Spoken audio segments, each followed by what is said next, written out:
Welcome back to the Raw Prospect Podcast, ladies and gentlemen. My name is Emmy Nixon. Today is February 18th, and this is episode 97. And joining me from Austin, Texas, the Stat King himself, Michael Ween. What is up, dude? Well, welcome back to episode 97 of the Raw Prospect Podcast. Today, we have a great episode for you guys coming at you off the cuff, with our annual Raw Prospect Podcast NBA All-Star Draft between Emmy and myself. And then we will, of course, start the episode doing our fifth or sixth prospect of the week, and we'll sandwich those two topics with an MLB lockout, state of Major League Baseball discussion, which should be interesting. See where that goes. So a great episode for you guys, and we are nearing our 100th episode, and we'll have some special things planned for y'all here to come in the next couple of episodes. So like, subscribe to the content, leave us a 5-star rating and review. But with that all being said, let's just get right into it. Let's waste no time here. And let's start with our prospects of the week. Why don't you go first? All right. Prospect of the week, number 5, I believe, for Friday, February 18th. My prospect of the week is going to be Aaron Donald. So I just wanted to spotlight one of the greatest players to ever do it. I just think he's someone who's been a little bit under the radar with some of the other Ram stars, like jumping into the limelight. And it's not that he's like completely not appreciated. Obviously, he's won multiple Defensive Player of the Years. He's a 7-time All-Pro.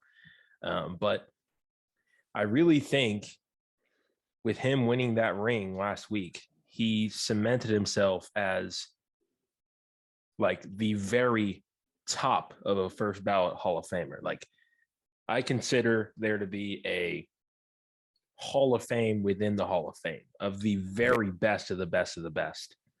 The Jerry Rices of the world, the Tom Brady when he gets there.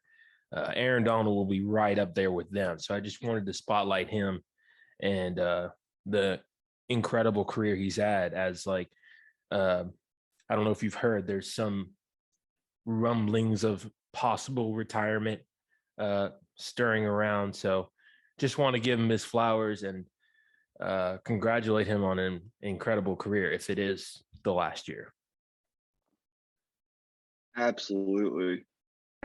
Aaron Donald is going to go down as one of the top 5 defensive players that we have ever seen.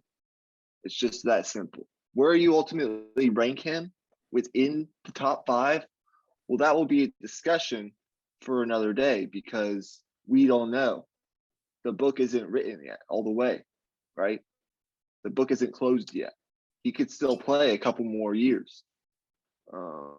There are rumblings of retirement. I ultimately don't think he will end up retiring now, although if he does, as you said, he's already a first ballot Hall of Famer. What is it, like 7 or 8 first team All-Pros? Is it 2 or 3 Defensive Player of the Year awards? I think it's 3, right? Yeah, I think it's 3. 3 Defensive Player of the Year awards. And the only thing he was missing, he's got all the numbers, the accolades. The only thing he was missing was the Super Bowl. And now he's got that too.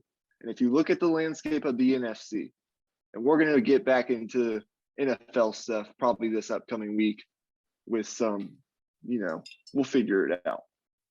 But if you look at the landscape of the NFC and what could potentially be a departure by Aaron Rodgers, some quarterback movement, the AFC, in my opinion, is a lot stronger at quarterback right now than the NFC is, especially if Aaron Rodgers ends up leaving to go to a team like the Broncos or maybe even the Steelers or a team in the AFC. If he gets traded, the AFC is in a lot better position. The Rams are in a great position right now in terms of the NFC landscape to maybe get back to the Super Bowl or be one of the favorites.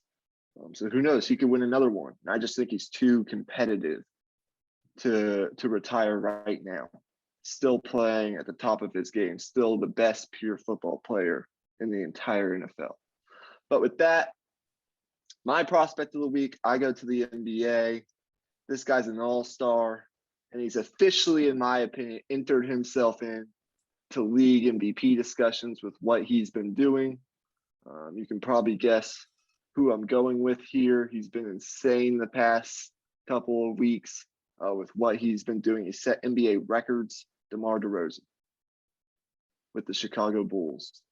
In case you haven't heard, the Bulls are first in the East, or they're at least tied for first in the East with, I think, the Miami Heat right now. 38 wins, 21 losses. And in the past 7 games, DeMar DeRozan has become the first player in NBA history to have 7 straight games of 35-plus points, shooting 50% or above in each game. It's been pretty incredible. He's entered himself into league MVP discussions with what he's been doing on the season, averaging close to 28 points per game, 5 assists, 5 rebounds, 52% from the field. He's second overall in terms of points in crunch time. He's shooting 54% from the field in crunch time, 90% from the line, 7 straight games of 35-plus points and 50% from the field, doing it on great efficiency. He's now done something that Wilt Chamberlain or Michael Jordan didn't do in their careers. He has the Bulls first in the East, and that's with the rest of the Bulls starters missing a combined 97 games. So he's had to overcome injuries to Zach LaVine, his co-star, and many, many others. This Bulls team has been ravaged by injuries so far this season. Look what he's doing. So it's good to see him balling out, and he's back into the discussion of MVP candidates. So that's my prospect of the week for this week. Yeah, exactly. Yeah, DeMar is incredible, and he's a guy who, kind of faded from the national media's discussion, I'd say, when he was in San Antonio. But after hearing what he had to go through during that time, having to leave on before game days to go visit his dad in LA and then fly back on game days, that's a lot to have to go through. And then now that he's kind of recovered from that and kind of had time to recuperate, he's right back to playing at the best level of his entire career, which is just extremely impressive considering he's at 32 years old. So really incredible what he's done. But with that, we can get right into, should we start with baseball? Yeah, we'll start with our Major League Baseball discussion. Right. So for our baseball discussion, we're just going to be discussing, the whether or not the negotiations will be able to get a deal done by the February 28th deadline. And we're just going to be going back and forth, kind of deciding what side we're on, whether we're on the player side or the owner side, or whether we even think the deal will get done. So let's just get right into it. I just want to hear your take on all this. Well, first, I think what we have to do is we have to set the parameters of what actually is going on here. On December 2nd, the owners of Major League Baseball, the owners of all 30 teams, right? Because the previous collective bargaining agreement expired at December 2nd, 12 a.m., right? And so they couldn't ultimately either renew their old CBA or come to an agreement before that time. So the owners decided that they were going to lock out the players, basically meaning no business can be done, no free agent signings, nothing. They can't get into the facilities. Nothing can happen. In a lockout, it's bad. Like, it's not a good thing.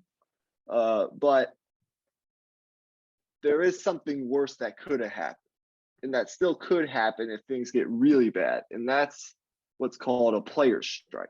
A player strike is different than a lockout. The owners, this is called an owner's lockout because they have locked out the players. A player strike, which has happened before in Major League Baseball history, is where the players would then just ultimately decide, okay, we're going on strike. We're not going to play. We're not going to do anything. It's over. We're not going to do it. That would be bad. But the lockout's bad enough. And now I think we're on day 79 or day 80 of this lockout, the longest Major League Baseball lockout in history of the league. So the question we have to answer is, number one, do we think that the February 28th deadline and the potential of missing a good portion of the regular season, if they do not come to an agreement by that date, do we think that they will get a deal done before that date? Because that is the date that they have to come to an agreement if we want to get a full 162 game season. Now, personally, I don't have much confidence that's going to happen.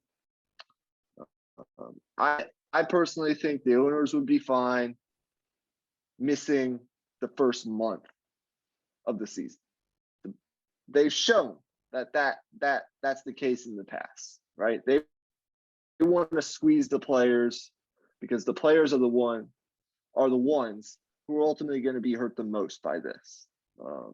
If the league does not play a full season, the players, just like they did in the 60-game COVID season, will only get paid a prorated portion of their salary, and they don't want that, right? Because this at the end of the day is an argument over money, which sounds crazy to the casual fans, because baseball, whether you like it or not, it is a very, very, very, very, very profitable business.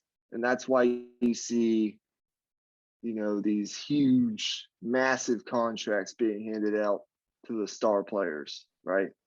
162 game seasons, all the concessions, the jersey sales, everything. It ultimately all adds up to baseball being one of the more profitable sports. And so that's why when casual fans hear that, these billionaire owners and these players who are making a ton of money arguing over money, some people get pissed off.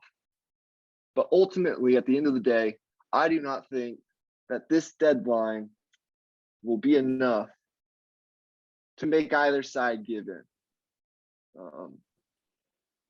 I just think the owners at the end of the day would be fine, maybe missing a month. Now, once it goes past a month, well, I think something will ultimately get done. The calendar will tell the course of time, right? And by that time, I think once they miss a month, they're going to start losing fans, and all this stuff. It's going to start, a sense of urgency will pick up eventually. But I just don't think they've made little to no progress in 80 some days. Why should I believe they're going to make any progress over the next 10 days? That's just me, my perspective on it. What do you think? Interesting Well, to hear I'm your right. take on that specific question. Well, I'm right there with you. I don't think there's going to be much done. And, we've seen in baseball, even for me as just like a casual viewer, of somebody that just mostly watches just the playoffs, I've seen the tension between the players and the owners build, not just for money issues. It's just everything, just different situations where there's just conflict constantly within organizations between players and owners. And, like you said, the owners are the ones with the leverage, and, they're willing to miss a month because they know that they have the leverage and they can get the players to give in if they push it as far as they can push it. So ultimately, yeah, I think unless the players kind of give in early and settle for a lot less than they're asking for right now, then I just don't think it's realistic from what I'm hearing, at least. Yeah, and it's unfortunate because I thought at the end of last season, baseball was in a pretty good spot with all the young talent. Some of the games that we saw in the playoffs, the World Series was fantastic. I thought baseball was in a good spot, but it's unfortunate now that they couldn't come to agreement before before the season, and it's sad because they could have just agreed to keep playing on the previous CBA, and none of this would happen, and we would still have free agent signings. It'd be a normal off season, and pitchers and catchers who were already scheduled to report to spring training like earlier this week, we would be getting spring training storylines, and we'd be starting to talk about, these free agent signings and all this stuff, negotiating a new deal in the process. But ultimately, both sides are too stubborn. The owners decide to lock him out. And now we're to this point where spring training is already being pushed back. If they ultimately don't get a deal done and this gets pushed out more, well, it's going to hurt the players more than it is the owners, as we've said, because number one, they're going to lose money, right? They're only getting paid a prorated portion of their salary, depending how much of the season we actually get. And number two, if the season starts late and they come to an agreement late, you're going to have a shorter spring training, which means shorter spring training means increased risk of injuries for the players, especially pitchers and catchers. Those are the ones who are really need the time in spring training. The hitters will adjust, right? But the pitchers and catchers, that strain on your arm when you don't, you got to ramp up. So that's another thing. So you're losing money, your risk goes up, and they're not getting to do what they love, right? This is their job. This is their livelihood, playing baseball. And the fans are going to miss out as well. So it goes on. It's already Commissioner Ryan has come under a lot of heat. The owners have come under a lot of heat, right?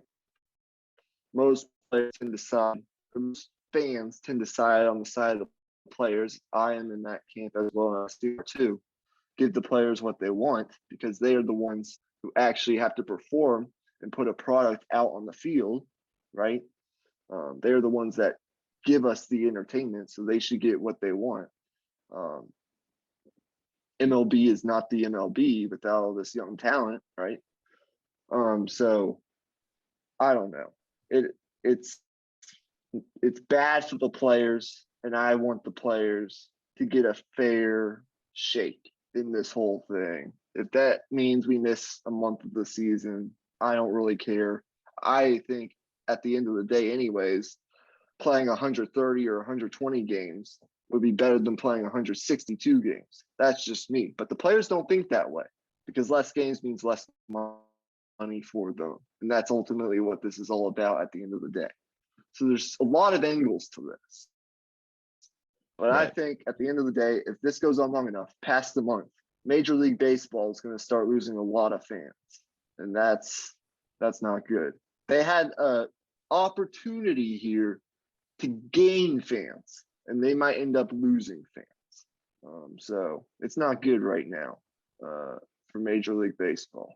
I'm cautiously optimistic that maybe they'll come to their senses and at least make significant progress this upcoming week to where maybe a deal could get done, in another week or two, and we could start the season maybe mid to late April and not miss a full month. I think maybe that's a possibility, but I just don't think anything will actually come together considering how far apart they actually are at this point in time and the stubbornness of both sides. I think it's going to hurt baseball in the long run. Yeah. And before we wrap this up, I just want to say, I just really feel for the pitchers in all this because, in my personal opinion, I think pitching in the major leagues, especially, is probably one of the most physically demanding things in all of sports. And it's so unique because you're working one part of your body over and over and over and over again. And it's just so hard to recover that quickly and be able to pitch every 2 or 3 days. It's just very exhausting and they just take a beating. So if they're not able to get this money right for the players, then the pitchers, I believe, are probably going to be the biggest losers in all this. I agree. So let me make sure we've hit on everything that we want to hit on. So we both are in the camp that nothing will ultimately get done by the time the declared deadline, February 28th, when they need to start the regular season on time. But we're both on the side of the players, given the implications and the ways that this could hurt the players if nothing gets done and this gets dragged on for another month. And we don't have very much confidence that the season will ultimately start on time. So that's sort of the recap of our conversation in a nutshell. But before we move on, we will be starting some sort of baseball content very soon, whether or not the season starts on time or not. I think we could start to talk about some of the free agent signings that happened before the lockout, because there were some pretty big ones that happened before the lockout, and we can make predictions for where the remaining free agents will go after the lockout ends, because that's another portion of this, right? After the lockout ends, we're going to have a barrage of trades that will happen and free agent signings that will happen, because those players got to get signed before the season starts. And there's likely going to be a short period of time between when they come to an agreement and when spring training starts and then when the season starts. And those players don't want to be, not on a team when the season starts. So that's one good thing for baseball, is that if this goes on long enough and we can get through, March Madness, maybe they don't come to an agreement until like the start of April. Well, then they'd be really getting the PR with all the free agent signings and stuff that's going to happen then. So maybe that's something to look forward to if you're a fan that likes that kind of stuff. But we'll definitely be getting into some of that sometime soon. But with that, we'll just go ahead and move on. We're going to do our all-star draft now. So the way this is going to work, I believe, is Emmy is going to flip a coin to see who will pick first. And I'm not sure if we're just going to alternate picks, or are we going to do someone picks and then like a snake type thing. What do you want to do for this? I think we can just alternate since it's just the two of us. All right, we'll just alternate them. So you have your Siri ready to flip a coin? Yep, I got it right here. All right, cool. All right, are you calling heads or tails? I will call heads. All right, Siri, flip a coin.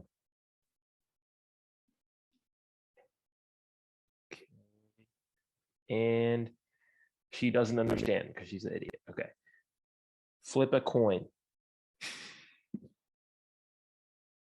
All right, it's heads. All right. So do you want the first pick? I'm guessing you probably want the first pick.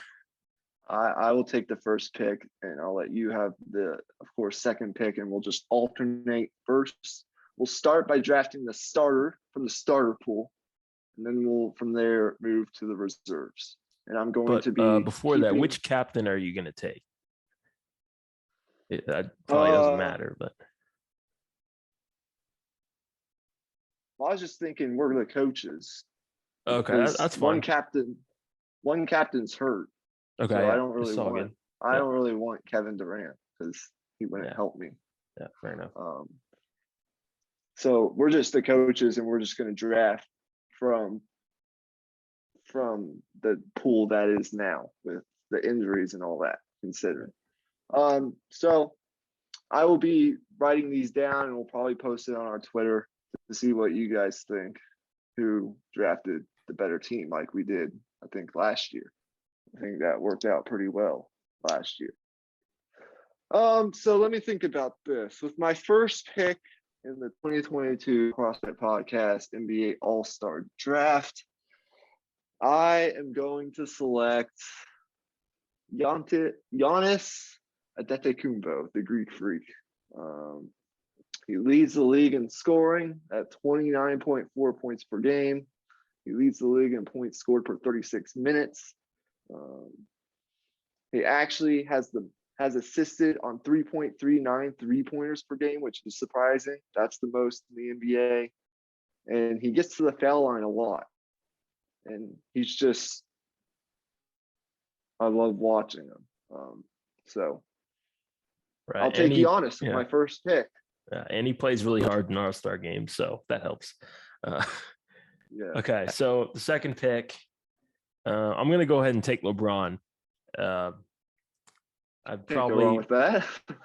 Since he's older, he probably won't play too much, but when he's in there, he puts up stats, he puts up numbers. He's going to throw the alley-oops, get the dunks, so do LeBron things. Okay. So let me write that down for you. You can't go wrong with LeBron. I mean, he's still producing at a very high level, given everything that's going on with the Lakers and all that stuff. He shows up pretty much every night, unless he's hurt. So with that, let's see. So we started off with Giannis and LeBron. I'm debating between Jokic or Curry. I think I have to go with Stephen Curry. Okay. Who leads the league in 3-pointers by a wide margin. Because at the end of the day, I think I could get one of Joel Embiid or Jokic. But Steph Curry leads the league in 3-point makes by a wide margin and 3-point attempts. And he's made a 3-pointer. We all know the record. And a record 179 straight games. He set all kinds of records, and he just keeps on doing amazing things. So I'll take Steph Curry as my point guard. Your turn. All right. Now with this pick, it's kind of tricky because I'm looking at possibly 3 different people I could take. Like I already have LeBron. So I could either take Jokic, Embiid, or even Ja Morant to kind of offset what you get in Curry. But I think I'm going to go ahead and go with Embiid because I think Jokic's playmaking is kind of redundant with LeBron. And I think Embiid can get it done in the paint when need be. Okay, so you're taking Joel Embiid. In my opinion, as we discussed, I think on our trade deadline podcast, or sometime a short while ago, the leader in the clubhouse right now at the All-Star break for league MVP with what he's been doing this season. So I have Steph and Giannis. You have LeBron and Embiid. Really can't go wrong here. Yeah. So with that, I think I'm going to take Jokic with my 3rd overall pick. I think that's he's also in the MVP conversation, looking to win back-to-back. I think the Nuggets right now are what are they, 5th or 6th in the They're the West? 6th seed, Or are they right higher behind the than Jazz, but they're actually playing really good basketball right now. they are? And considering what he's done without um, Jamal Murray and Michael Porter Jr., it's pretty impressive. So I'll take Jokic. All right, you're up. For my next pick, I'm gonna take. All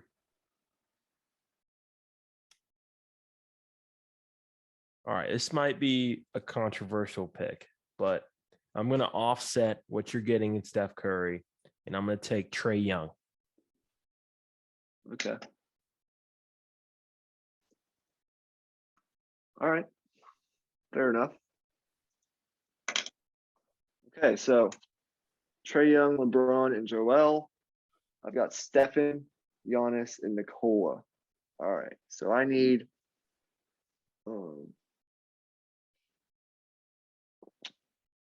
another guard and another forward. All right. So Katie is not playing, right? Yes, not so playing. I think the other starter here is Jason Tatum. Is that correct? Yes, it's gonna be Tatum, Wiggins, and I think that's it for the starters right here. I think, and John Morant. Okay, and then we have, of course, DeRozan as well. Right, right. I think I had some playmaking with Jokic. I have defense with Giannis. I have shooting with Curry. I am gonna go.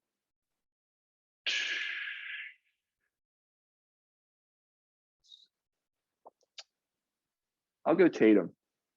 Let me have All right. Tatum. Yeah, I think that's a great pick. I think Tatum is one of those guys that's just a microwave scorer. Just put him in there, and any given night he could drop 50. So really good pick. I agree. For my pick, so far I have LeBron, Embiid, Trae Young. That's my 3 right now. So yes, I'm gonna go ahead and take. I'm gonna go ahead and take DeMar DeRozan. Okay. As I said in my part of the week, I mean, he's on a heater right now. So right. And he's doing it in efficiency. I ultimately think, efficiency really doesn't matter all that much in the All-Star game, but right. But very if good. You look at pick, what he's doing with this team, like considering a lot of their really good contributors are out right now, it's even more impressive because he's really carrying the load. I think that leaves, since I already have my 3 forwards in Tatum, Antetokounmpo, and Jokic, and you have your 2 guards in Young and DeRozan. I think that leaves me with John Morant and you with Andrew Wiggins. Leftover? Andrew Wiggins. Okay, so that will round out our starters. So to recap, I have Stephen Curry, John Morant, Jason Tatum, Giannis, and Nikola Jokic. And Emmy ends up with Trae Young, DeMar DeRozan, LeBron, Andrew Wiggins, and Joel Embiid. So since I picked first starters, I will let you pick first for the reserves. I think that's fair. You go ahead. Yeah, this is where things get interesting.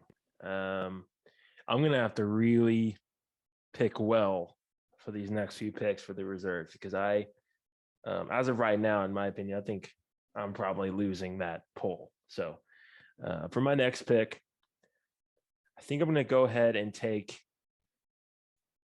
my Homer senses are kicking in. So I'm just going to go ahead and take Luka Doncic. Awesome. Can't go wrong with Luka. He's on a heater right now as well. He's put up Okay. He's good. 202 points over his last 5 He games, which is is. most in franchise history, which is just incredible. All right. Let's see. Who do I want? Got a lot to choose from.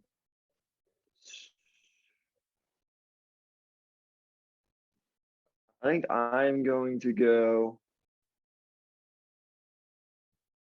Devin Booker. Give me Devin Booker. All right. From the Phoenix Suns. Okay. Dang, this is just getting tougher and tougher, huh? I already got my main guard for my reserve, so I'm just gonna go ahead and take.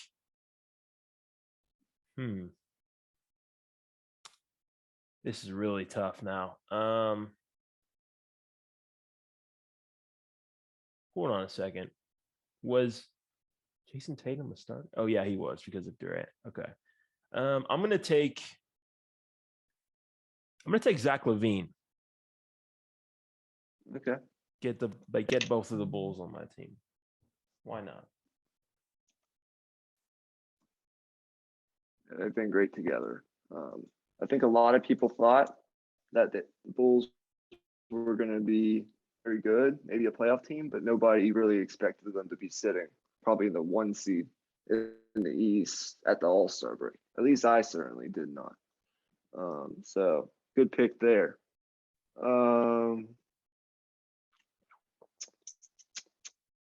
With my next pick, I am going to get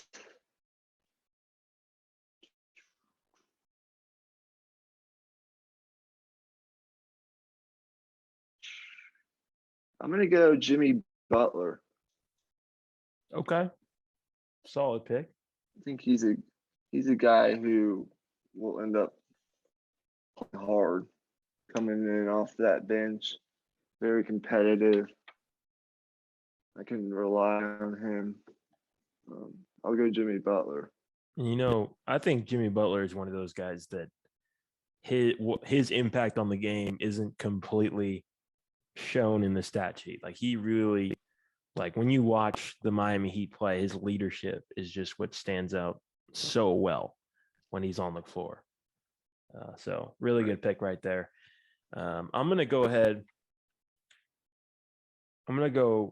and take the best center available in a all-star setting, at least. I'm gonna take Karl Anthony Towns.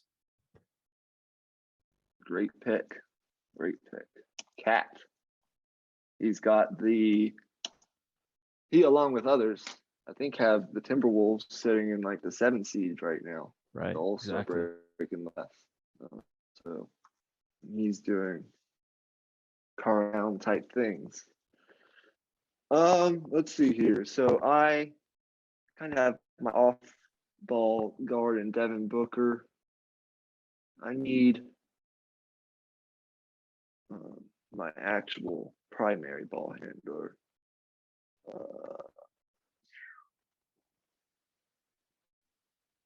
I'm gonna take.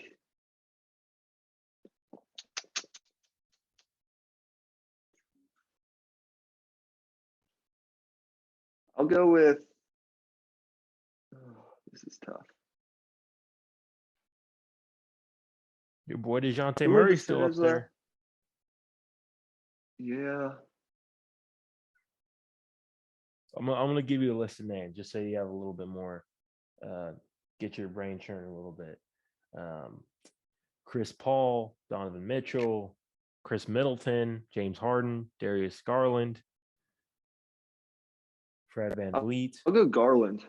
I'm Okay. going Garland, the Nice. hometown guy. Yeah, Darius Garland is extremely underrated. He's honestly, after his rookie year, I didn't think that much of him. I obviously didn't really see him play because I didn't watch Cleveland at that point in the rebuild, but he started off rough and then he's really turned it around. So credit to him. Okay. Next pick. Okay, so I have Luka, Zach LaVine so far. Luka, Zach LaVine, and Karl Anthony Towns so far for my reserves.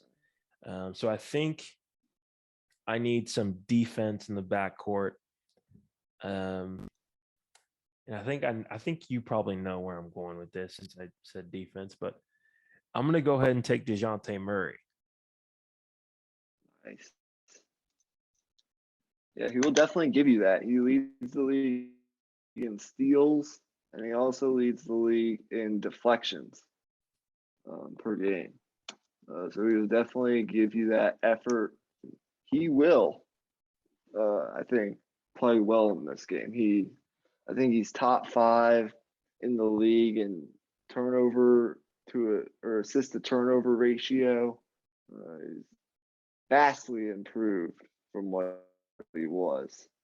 Shooting the ball, mid-range jumper, still some work to do from the outside. If he can become persistent from the outside, I think that would ultimately elevate him to another level. But well deserving to be here, DeJounte Murray. Okay. So I need a big to come off the bench because I have not yet gotten my big to come off the bench.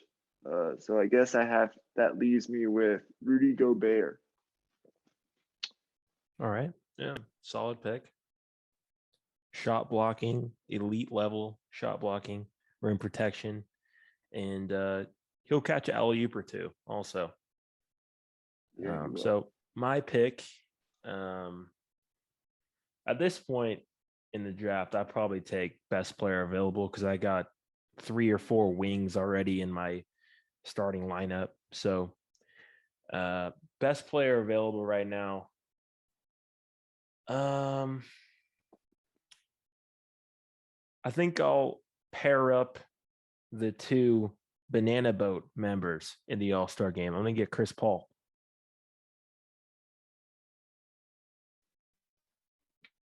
it's a nice pick there. All right. So I need another wing here.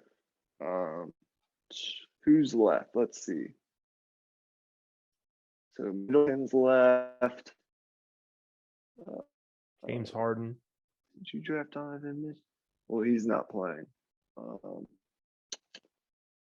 He's gonna come back after the All-Star break. That's why Jarrett Allen was ultimately subbed in.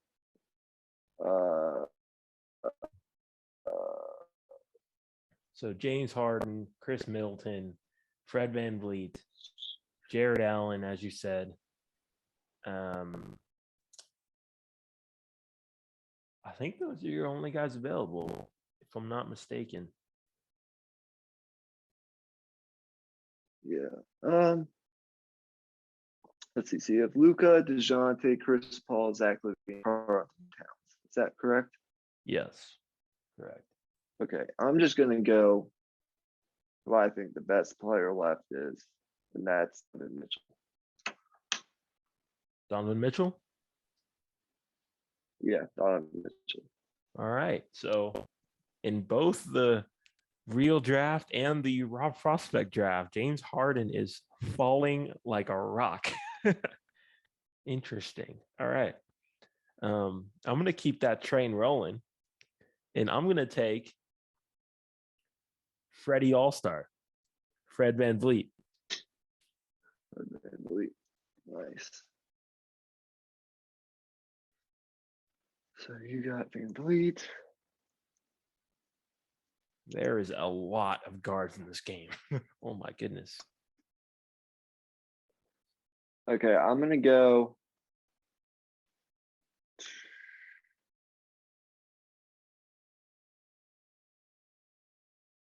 So you've got Chris Middleton, Jared Allen, and James Harden left. I'm not gonna pick Harden because he's not gonna play. No. He's hurt. So I'm gonna go Chris Middleton. All right. Yeah. Good pick. So that just leaves me with Jared Allen. So that rounds out our teams. Once you write that down, I guess you can relay it back to us because I didn't write them down. Yeah. All right. So once again, the starters for our teams that we have just now drafted. Emmy has Trae Young, DeMar DeRozan in the backcourt. In the front court, LeBron, Andrew Wiggins, and Joel Embiid. For me, the starters go as follows: Steph Curry, John Morant, and then in the front court, Jason Tatum, Giannis, and Nikola Jokic. Now the reserves for Emmy. He's got Luke, he's got DeJounte, he's got Chris Paul, he's got Fred VanVleet.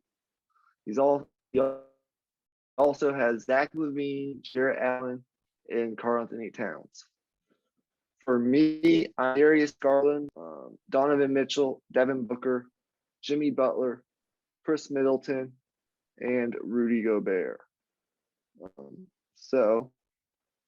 Those are our teams. I think we're even in terms of number of players. Yeah. We'll post a poll on our Raw Prospect Podcast Twitter. We'll let you guys decide who you think drafted the better team. I think Emmy probably did a little bit better in terms of putting his reserves together. But at the same time, I think I maybe edged you out on the stars. But we'll see what the people think. But with that, I think that's going to wrap up this version. Oh, sorry. Yeah. And while y'all are there, make sure to follow us on Twitter as well. And on Instagram. We have our Instagram account as well. Exactly. So that's going to wrap up this for the Raw Prospect Podcast. We'll most likely be back for 1 or 2 episodes this upcoming week because we still have a lot that we need to get to. College basketball, NFL. We'll talk about coaching hires. Maybe do something fun like quarterback tiers. And then once we'll wait probably until the NBA gets back and then talk about the NBA. But that will come as well. And then we're going to be starting our golf segment here soon enough. We still need to nail down the nuts and bolts of what that's going to look like. But sooner than later, with some good tournaments coming up, we'll be starting to do that as we ramp up to the Masters. I think we're less than 50 days away from the Masters. So, that, and of course, as I said at the beginning of this podcast, or after our baseball segment, we'll start to turn out baseball content at some point before the season starts, whenever that may be. So hopefully they get a deal done, but it's probably not going to happen. But that's going to do it for episode 97. As Emmy said, like, subscribe, leave us a 5-star rating and review. And if you don't have anything else to say, Emmy, just like the hopes of starting the MLB regular season on time after this upcoming week, we are gone. Peace out. Peace out, y'all.